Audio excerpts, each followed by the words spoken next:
Hey, seventh graders, it's me, Mr. Allard again. We're with another one of our flipped lessons. Today we're going to be talking about our part one of our reform movements. So we're going to talk about education, prison, and temperance reform.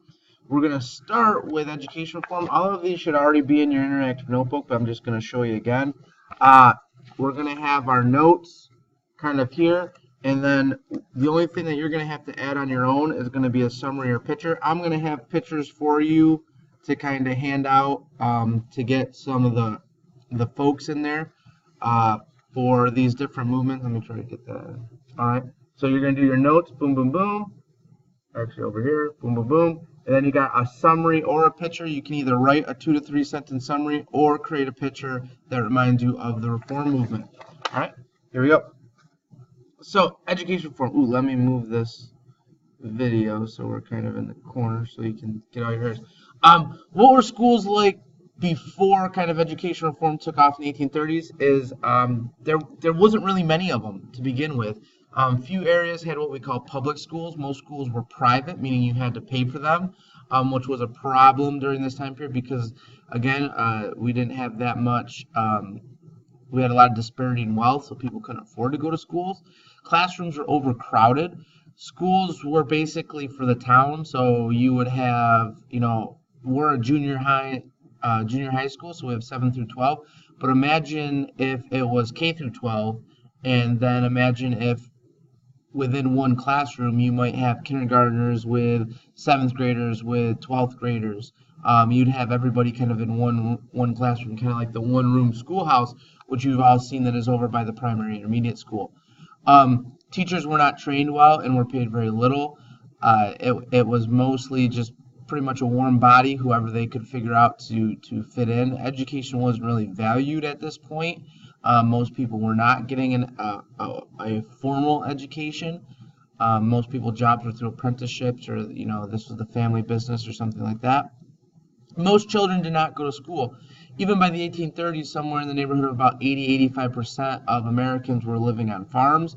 Families were much larger, and typically, once the son or daughter could kind of work in the house and work in the field, they were pulled out of schools to do that, so that they were not allowed to go to school. You typically around 3rd, 4th, 5th grade was where most kids were pulled out of schools.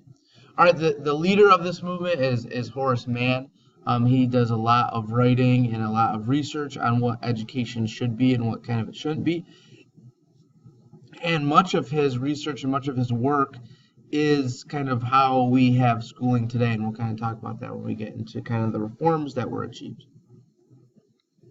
So some reforms that were achieved throughout this movement is New York is going to set up public elementary schools to make sure that children are getting educated. Massachusetts is going to pass what is called a school tax, and many other states are going to follow suit to help pay for these schools and be able to give teachers better pay and upgrade schools and get away from a one-room schoolhouse and start to get grading and stuff like that. And that's kind of what happened with the elementary schools as well, is you kind of pulled some of the young children out of those crowded schools and tried to make schools that fit by grade level. You saw better organization of schools and things like that. Training schools were established for teachers so that they would actually learn how to hone their craft. By 1850, a majority of white boys are attending schools. Again, this isn't perfect. Still, by 1850, most African Americans are in slavery, and it's against the law in many places for African Americans to be taught how to read and write. Most women at this point are still not being allowed into school, but that is going to be changing as the women's rights movement kind of comes about. And you're going to see the first public universities kind of established. We had private universities in this time period, private universities as far back as the 1600s, but as far those were mostly for elite rich folks. And you're going to see the first kind of public schools established that are more affordable, and you're going to see college educations rise as well. Temperance movement. The temperance movement obviously deals with alcohol.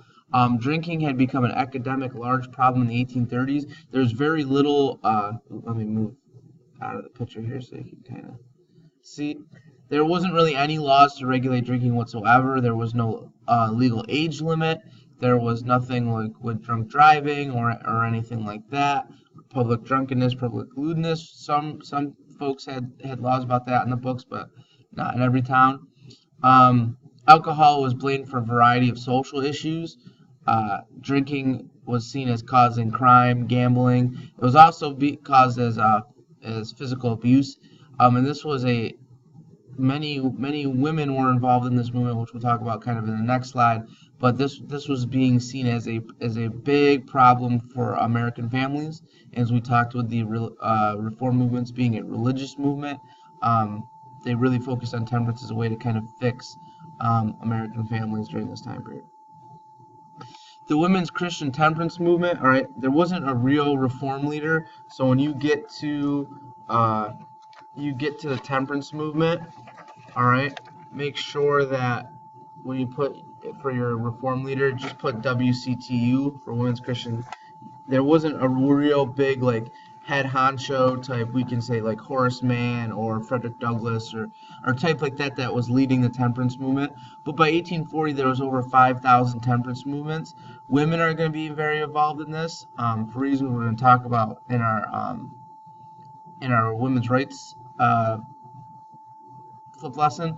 But just to kind of do a brief summary, women really didn't have control of the money in the household. So men, what was happening in some households, men were using the funding for the home, taking it to bars and local drinking establishments and things like that, and women weren't having the money to provide food, provide clothing, provide rent, and saw this as a big problem.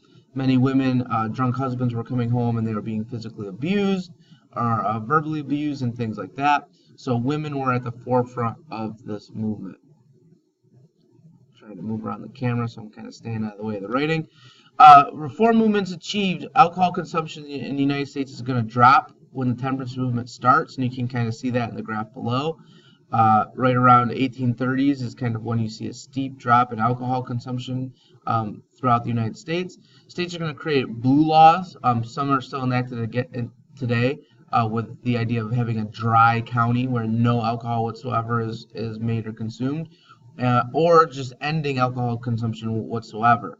States like Maine and Massachusetts are going to be at the forefront of that, and passing laws like no drinking on Sundays and things like that. Involvement of women is going to lead them into the suffrage movement, because they see as one way to kind of enact temperance reform is to be able to get the vote, so they can vote for people who support this type of reform. It's going to lead to the eventual prohibition of alcohol consumption in the United States in 1920 with an amendment to the Constitution, which is widely seen as one of the worst things that we've ever done. Actually caused many more issues that you'll get to talk about next year in 8th grade. Prison conditions before reform.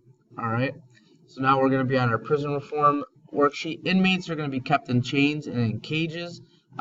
You think of prison cells, only much smaller. Children are going to be jailed with adult prisoners, so you might have a child that was caught stealing bread at a local market next to a bank robber or a hardened criminal or something along those lines. Mentally ill patients were sent to prisons. We didn't have a good idea of the science between mental illness, which led to a lot of people doing criminal activities and things that were wrong, so they were also sent to jail, and there was no mental hospitals. And you can kind of see one of the things that were used in prisons down below, the tranquility chair, where basically it's kind of a sensory deprivation device. You're strapped to the chair, you can't hear anything, you can't see anything, and people were kept like that for not just minutes, but hours and days and even weeks in some cases, which actually caused or even made those mental issues even worse during that time period. Here you can kind of see the prison courtyard.